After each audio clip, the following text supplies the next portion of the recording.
मेरे ख्याल में हम सब अपनी रोजमर्रा जिंदगी में मैटर या मादे के तीन हालतों से तो वाकिफ हैं, लेकिन ज्यादा दर्जा हरारत और मैटर की चौथी हालत भी पाई जाती है।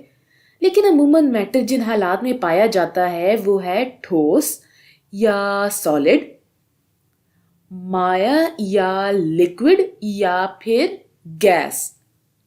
और हमारा एक आम सा ख्याल तो ये है, जिसकी मिसाल कम से कम मेरे दिमाग में तो पानी की ही आती है, कि कोई भी चीज़ ठंडक में सॉलिड होती है और अगर आप इसे गर्म करें तो वो लिक्विड बन जाती है, और अगर आप इसे मज़ीद गर्म करें या इसका दर्जा हरारत और बढ़ा दें तो ये गैस की शक्ल में तब्दील हो जाती है।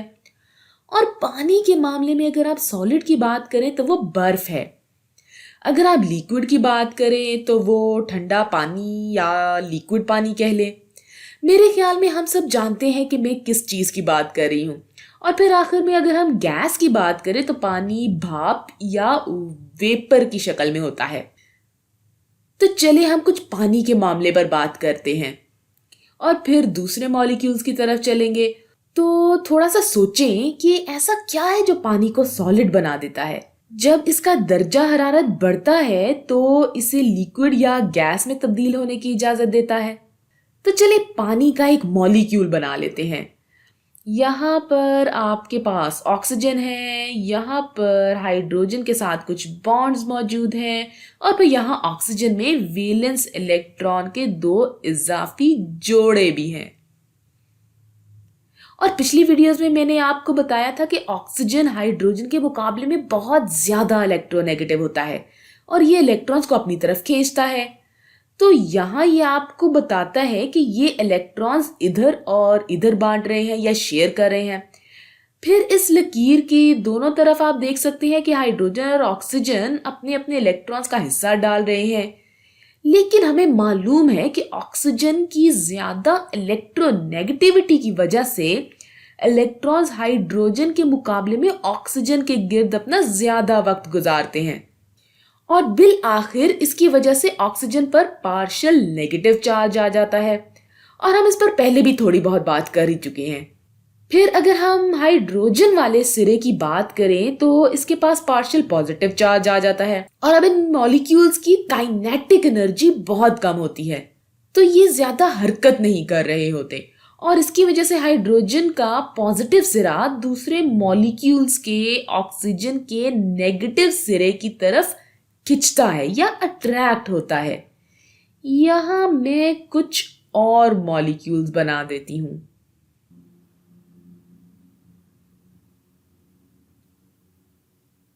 जब भी हम मैटर की स्टेट या हालत के बारे में बात करते हैं तो हम दरअसल ये सोच रहे होते हैं कि ये एक दूसरे के साथ कैसे मिल रहे हैं या इंटरैक्ट कर रहे हैं। हम सिर्फ ये नहीं देखते कि एटम्स एक ही मॉलिक्यूल के अंदर एक दूसरे के साथ कैसे मिल रहे हैं, बल्कि हम दूसरे मॉलिक्यूल्स के एटम के साथ भी इनका बर्ताव देखते हैं। चलिए अब फर्ज करें कि ये वाला हाइड्रोजन इस ऑक्सीजन के करीब रहना चाहता है क्योंकि इसके पास पार्शियल नेगेटिव चार्ज है और इसके पास पार्शियल पॉजिटिव चार्ज।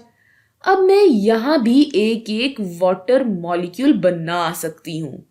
अब यहाँ आपके पास दो हाइड्रोजन मौजूद हैं, तो हो सकता है कि कोई एक ऑक्सीजन इनके गिर्द आना चाहे क्योंकि इसके पास यहाँ पार्शियल नेगेटिव चार्ज है। लिहाजा यहाँ एक ऑक्सीजन है और ये इन दोनों हाइड्रोजन से इसलिए मिला हुआ है क्योंकि इसके पास पार्शियल पॉजिटिव चार्ज है। यहाँ आप एक लैटिस स्ट्रक्चर देख सकते हैं। मैं यहाँ बॉन्ड्स बना देती हूँ। ये पोलर बॉन्ड्स कहलाते हैं जो इन पार्टिकल्स के दरमियान बनना शुरू हो जाते हैं। ये पोलर बॉन्ड इसलिए कहलाते हैं क्योंकि ये मॉलिक्यूल्स खुद पोलर हैं और आप यहाँ देख सकते हैं कि ये लैटिस स्ट्रक्चर बना रहे हैं। और अगर इनके हर एक मॉलिक्यूल के पास काइनेटिक एनर्जी या एवरेज काइनेटिक एनर्जी बहुत कम हो, वैसे एवरेज काइनेटिक एनर्जी होती क्या है? दरअसल दर्जा हरारत ही काइनेटिक एनर्जी है। खैर, तो अगर इसकी काइनेटिक एनर्जी बहुत कम हो तो ये लैटिस स्ट्रक्चर सॉलिड होगा यानी ठोस होगा और ये मॉलिक्यूल एक दूसरे के मुताबिक हरकत नहीं करेंगे। मैं चाहूं तो यहाँ मजीद लाखों एटम बना सकती हूँ, लेकिन मेरे ख्याल से आप लोगों को मेरी बात समझ आ ही गई है कि हम इस तरह का फिक्स्ड स्ट्रक्चर बना रहे हैं। और जब ये सॉलिड हालत में हो और इसमें मजीद काइनेटिक एनर्जी का इजाफा करें, जैसे कि अगर हम इसमें हरारत का इजाफा करें, तो ये मॉलिक्यूल्स वाइब्रेट करेंगे, यानी बहुत तेजी से हिलना शुरू कर देंगे। तो ये मॉलिक्यूल्स इधर इधर वाइब्रेट होते हैं। मैं यहाँ तीर इनकी वाइब्रेशन दिखाने के लिए बना रही हूँ। अच्छा, जरूरी नहीं है कि ये सिर्फ सीधे और उल्टे हाथ की तरफ ही वाइब्रेट करेंगे, बल्कि ऊपर या नीचे भी वाइब्रेट कर सकते हैं। लेकिन जैसे जैसे आप मजीद हरारत में इजाफा करते रहेंगे, ये मॉलिक्यूल्स अपना स्ट्रक्चर बरकरार रखेंगे, यानी एक दूसरे की निस्बत इधर उधर हरकत नहीं करेंगे, लेकिन ये इस हरारत को, जो कि एक एनर्जी की शक्ल है, इससे काइनेटिक एनर्जी में तब्दील कर देंगे, जो कि आपको वाइब्रेशन की सूरत में दिखाई देगी। अच्छा, तो अब अगर आप इन मॉलिक्यूल्स को ज्यादा वाइब्रेट करवाएं या आप बहुत ज्यादा काइनेटिक एनर्जी इसमें डाल दें, तो आपके मुताबिक क्या होगा? ये बहुत तेजी से वाइब्रेट करेंगे, और जैसे जैसे आप इसमें हरारत का इजाफा करेंगे, ये मजीद वाइब्रेट करेंगे। और फिर एक ऐसा वक्त आएगा कि ये पोलर बॉन्ड्स इतने ताकतवर नहीं रहेंगे कि इनकी वाइब्रेशन को बर्दाश्त कर सकें। और जब ऐसा होगा तो मैं यहाँ चंद वाटर मॉलिक्यूल्स और बना दूं। जी, तो जब ऐसा होगा तो ये मॉलिक्यूल्स एक दूसरे से दूर हरकत करना शुरू कर देंगे, और फिर अचानक ये मॉलिक्यूल्स इधर शिफ्ट हो जाएंगे या उधर चले जाएंगे, लेकिन फिर भी आपस में थोड़ी बहुत कशिश या अट्रैक्शन मौजूद रहेगी। शायद ये वाला सिरा यहाँ हरकत कर रहा हो और ये इधर। इसी तरह हो सकता है कि बहुत से दूसरे मॉलिक्यूल्स भी यूं ही हरकत कर रहे हो, लेकिन फिर भी इनके दरमियान कशिश थोड़ी बहुत तो जरूर होगी। अगरचे हम काइनेटिक एनर्जी को इतना बढ़ा चुके हैं कि वाइब्रेशन इन मॉलिक्यूल्स के पोलर बॉन्ड्स के दरमियान बॉन्ड्स को तोड़ दे, लेकिन हमारी वाइब्रेशन या हर मॉलिक्यूल की काइनेटिक एनर्जी फिर भी इतनी ताकतवर नहीं है कि इन्हें मुकम्मल तौर पर अलग कर सके। लिहाजा ये एक दूसरे के ऊपर खिसकना या स्लाइड करना शुरू कर देते हैं, और ये तब होता है जब कोई मॉलिक्यूल माया या लिक्विड स्टेट में हो। अब आपके पास ऐसे एटम्स हैं जो एक दूसरे से मिले हुए नहीं हैं, लेकिन एक दूसरे के ऊपर स्लाइड कर रहे हैं। इनके पास इतनी काइनेटिक एनर्जी है कि ये स्लाइड करके यहाँ इस सॉलिड लैटिस स्ट्रक्चर को तोड़ दें, और अगर आप इसमें मजीद हरारत का इजाफा करें तो मॉलिक्यूल्स एक दूसरे के साथ या करीब रहने के भी काबिल नहीं रहेंगे, और ये कुछ इस तरह के दिखाई देंगे। इस तरह, यानी कि ये एक दूसरे से मुकम्मल तौर पर अलहदा हो जाएंगे और आजादाना तौर पर इधर उधर फिरने लगेंगे या कूदने लगेंगे। खास तौर पर तब अगर ये आइडियल गैस हो, लेकिन आम तौर पर गैस में ये मॉलिक्यूल्स एक दूसरे को छूते नहीं हैं। ये एक दूसरे से टकराते जरूर हैं, लेकिन इनकी अपनी काइनेटिक एनर्जी इतनी होती है कि ये एक दूसरे को छुए बगैर खुद ही सब कुछ कर रहे होते हैं। ये एक फितरी सी बात साबित होती है। अब आप सोचें कि गैस क्या है, तो मिसाल के तौर पर गैस को देखना क्यों मुश्किल है? क्योंकि इनके मॉलिक्यूल्स एक दूसरे से बहुत दूर होते हैं और ये सॉलिड और लिक्विड की तरह बर्ताव नहीं करते। और अगर हम इन्हें मजीद दूर कर दें तो एक सॉलिड अच्छा, अब यहाँ शायद मुझे बर्फ की मिसाल नहीं लेनी चाहिए, क्योंकि बर्फ और पानी इन चंद मिसालों में से एक है जिसमें सॉलिड लिक्विड के मुकाबले कम डेंस होता है। यही वजह है कि बर्फ पानी के ऊपर ऊपर तैरती है और आइसबर्ग समंदर की तह पर नहीं गिरते, और इसीलिए तालाब मुकम्मल तौर पर नहीं जम जाते। लेकिन आप तसव्वुर कर सकते हैं कि पानी के अलावा ज्यादातर सूरत हाल में लिक्विड कम डेंस होता है। तो ये एक और वजह है कि क्यों आप लिक्विड को नुमाया तौर पर देख सकते हैं, और ये रिफ्रैक्टिंग भी नहीं होते। अच्छा, मैं अब इस रिफ्रैक्टिंग वाली बात में ज्यादा तफसील में नहीं जाऊंगी, लेकिन बहरहाल गैस के बारे में तो ये बात मुकम्मल वाज़ेह है कि माया यानी लिक्विड यकीनी तौर पर गैस से ज्यादा डेंस है, और ये बात पानी के लिए भी सच है। गैस की शक्ल में मॉलिक्यूल्स इधर कूदते जरूर हैं लेकिन एक दूसरे को छूते नहीं हैं, इसलिए ज्यादा रोशनी या लाइट मादे से गुजर सकती है। अब यहाँ सवाल ये पैदा होता है कि हम हरारत की मिकदार कैसे मालूम करेंगे जो इसे पानी में तब्दील कर दे। ये समझाने के लिए मैं एक फेज चेंज डायग्राम बनाऊंगी। इस डायग्राम के नाम पर मत जाइए, हो सकता है ये सुनने में थोड़ा सा मुश्किल लगे लेकिन ये बात समझने में बहुत आसान है। फर्ज करें कि मैं इतनी हरारत की मिकदार का इजाफा कर रही हूँ और यहाँ दर्जा हरारत है, तो हरारत को हम Q से जाहिर करेंगे। कभी कभार लोग हरारत में तब्दीली का जिक्र करते हैं तो वहाँ पर छोटा h या बड़ा h इस्तेमाल किया जाता है और इसके साथ डेल्टा भी लगा देते हैं। डेल्टा का सीधा साधा मतलब है तब्दीली। और कभी कभार आप लफ्ज एंथैल्पी का भी सुनेंगे। मैं इसे लिख देती हूँ। तो एंथैल्पी है क्या भाई? एंथैल्पी का लफ्ज दरअसल हरारत के लिए इस्तेमाल किया जाता है। ये हरारत का मवाद या कंटेंट है। केमिस्ट्री में अगर आप एंथैल्पी में तब्दीली का लफ्ज सुने तो फौरन आप समझ जाएंगे कि यह हरारत में तब्दीली की बात की जा रही है। मेरे ख्याल से इस लफ्ज का तारुफ सिर्फ तालिब इल्मों को उलझाने के लिए ही किया गया है। यह है तो एक ही चीज भाई। बेहतरीन तरीका इसको याद करने का यह है कि यह बस हरारत का मवाद या कंटेंट है। अगर इसमें तब्दीली की बात की जाए तो दर हकीकत हरारत में तब्दीली है। और याद रहे कि ये सब कुछ यानी हरारत, kinetic energy, potential energy, enthalpy, आप इन्हें मुख्तलिफ तरीकों से सुनेंगे लेकिन इन सब का मतलब हरारत के जुमरे में ही लिया जाता है।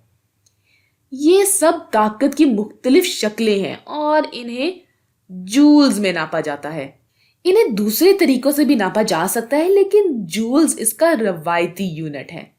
तो बेहतर है कि इस लफ्ज एंथैल्पी के बारे में पता हो क्योंकि केमिस्ट्री में ये लफ्ज बहुत इस्तेमाल होता है और क्योंकि आपने ये इस्तिलाह आम तौर पर सुनी हुई नहीं होती तो आप कहते हैं कि रोजमर्रा जिंदगी में मुझे नहीं पता कि एंथैल्पी किसे कहते हैं। चलिए अब फर्ज करें कि कम दर्जा हरारत पर मैं यहाँ हूँ और जैसे जैसे मैं हरारत का इजाफा करूंगी तो दर्जा हरारत भी ऊपर की तरफ बढ़ जाएगा। दर्जा हरारत एवरेज काइनेटिक एनर्जी होती है। फर्ज करें कि मैं यहाँ सॉलिड हालत में हूं। अरे भाई मैं नहीं, वो चीज जिसकी हम बात करें वो यहाँ सॉलिड यानी ठोस हालत में है। तो यहाँ मैंने हरारत का इजाफा किया तो दर्जा हरारत में भी इजाफा हुआ। दर्जा हरारत ताकत की ही एक शक्ल है और जब मैं इसे इन मॉलिक्यूल्स में बढ़ाऊंगी तो फिर ये क्या करेंगे?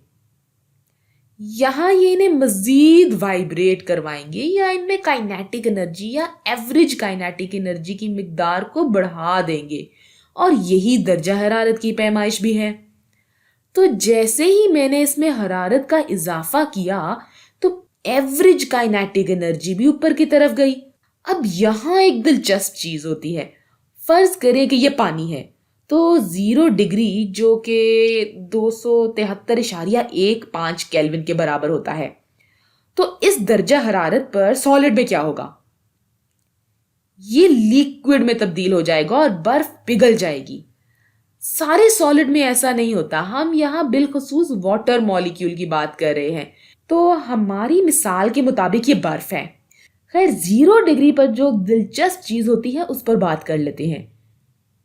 इस पर इन्हिसार करते हुए कि आप किस सिमत की तरफ जा रहे हैं, आया पानी के फ्रीजिंग पॉइंट की तरफ या बर्फ के मेल्टिंग पॉइंट की तरफ, यहाँ कुछ दिलचस्प होता है। अब जैसे ही मैं हरारत में इजाफा करती हूँ तो दर्जा हरारत में इजाफा नहीं होता। जब मैं मजीद हरारत का इजाफा करती हूँ तो कुछ टाइम या मुद्दत के लिए दर्जा हरारत नहीं बढ़ता। मैं इसे बना देती हूँ।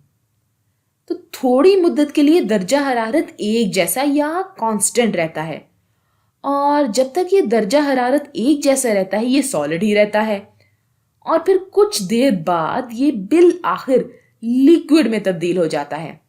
तो यहाँ हमने हरारत की एक मखसूस मिकदार का इजाफा किया तो तब तक ये सॉलिड ही रहा लेकिन जैसे ही ये इस मकाम तक पहुंचा तो बर्फ लिक्विड में बदल गई, और यूं समझें कि इस सारे वक्त में बर्फ मुसलसल पिघल ही रही थी।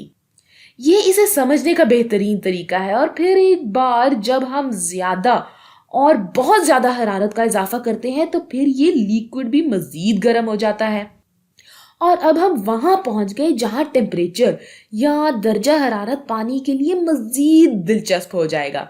यानी जाहिर है 100 डिग्री सेल्सियस या 373 डिग्री केल्विन। मैं इसे सेल्सियस में ही लूंगी क्योंकि हम इससे ज्यादा वाकिफ हैं। तो यहाँ क्या होता है? ये वो दर्जा हरारत है जहां पानी वेपर होगा या जहां पानी उबलना शुरू करेगा। यहाँ कुछ और भी होगा। ये बिल्कुल इसी तरह है जैसे आप सॉलिड से लिक्विड की तरफ गए थे, और इस तब्दीली के लिए आपको इस सिस्टम में एक मखसूस ताकत की मिकदार का इजाफा करना पड़ा था। लेकिन असल में यहाँ एक अच्छी मिकदार में आपको इस एनर्जी का इजाफा करना होगा, क्योंकि पानी इस वक्त वेपर में तब्दील हो रहा है, लेकिन ये खुद ज्यादा गर्म नहीं हो रहा। तो हमें यहाँ पर हरारत का इजाफा करते रहना होगा, और ये भी ध्यान में रखें कि इसका दर्जा हरारत ऊपर की तरफ नहीं जा रहा। हम अभी थोड़ी देर में इस पे बात करेंगे कि आगे क्या होगा। तो खैर बिल आखिर इस पॉइंट के बाद पानी मुकम्मल तौर पर वेपराइज हो चुका होगा और पूरा पानी भाप में तब्दील हो जाएगा। इसके बाद पानी गर्म होना शुरू होगा, और अगर हम इस सिस्टम में और हरारत बढ़ाएंगे तो भाप भी मजीद गर्म होगी। अब यहाँ दिलचस्प सवाल ये पैदा होता है कि इधर क्या होगा। हम यहाँ हरारत में इजाफा कर रहे हैं तो यहाँ पर दर्जा हरारत काइनेटिक एनर्जी में तब्दील हो रहा है, और दर्जा हरारत एवरेज काइनेटिक एनर्जी है। लेकिन यहाँ हरारत क्या फर्क पैदा कर रही है? तो यहाँ पर हरारत काइनेटिक एनर्जी में इजाफा नहीं कर रही और दर्जा हरारत भी नहीं बढ़ रहा, लेकिन यहाँ बर्फ पानी में तब्दील हो रही है। तो इस हालत में काइनेटिक एनर्जी या हरारत बुनियादी तौर पर इन बॉन्ड्स को तोड़ने के लिए इस्तेमाल होती है और मॉलिक्यूल्स को ज्यादा या हायर एनर्जी वाले स्टेट में तब्दील कर देती है। अब आप कहेंगे अब ये ज्यादा या हायर एनर्जी स्टेट से क्या मुराद है? तो अगर यहाँ ये तमाम हरारत या ये काइनेटिक एनर्जी ना हो तो ये मॉलिक्यूल्स एक दूसरे के बहुत करीब होना चाहेंगे। मिसाल के तौर पर जैसे मैं जमीन की सतह के करीब होना चाहूं, तो अगर आप मुझे हवाई जहाज में डाल दें तो इसका मतलब हुआ कि मुझे हायर एनर्जी स्टेट में डालते हैं, क्योंकि वहां मेरे पास बहुत सारी पोटेंशियल एनर्जी होगी। मेरे पास इतना पोटेंशियल होगा कि मैं जमीन की तरफ गिर सकूं। इसी तरह जब आप इन मॉलिक्यूल्स को एक दूसरे से दूर कर देते हैं और सॉलिड से लिक्विड की तरफ जाते हैं तो ये सब एक दूसरे की तरफ गिरने की कोशिश करते हैं। लेकिन क्योंकि इन सब की काइनेटिक एनर्जी बहुत ज्यादा है इसलिए ये ऐसा करने में कामयाब नहीं होते, लेकिन इनकी एनर्जी बढ़ती रहती है। इनकी पोटेंशियल एनर्जी बहुत ज्यादा है क्योंकि ये एक दूसरे की तरफ गिरना चाहते हैं। थियरी में एक दूसरे की तरफ गिरने से मुराद ये है कि ये कुछ काम यानी वर्क करते हैं।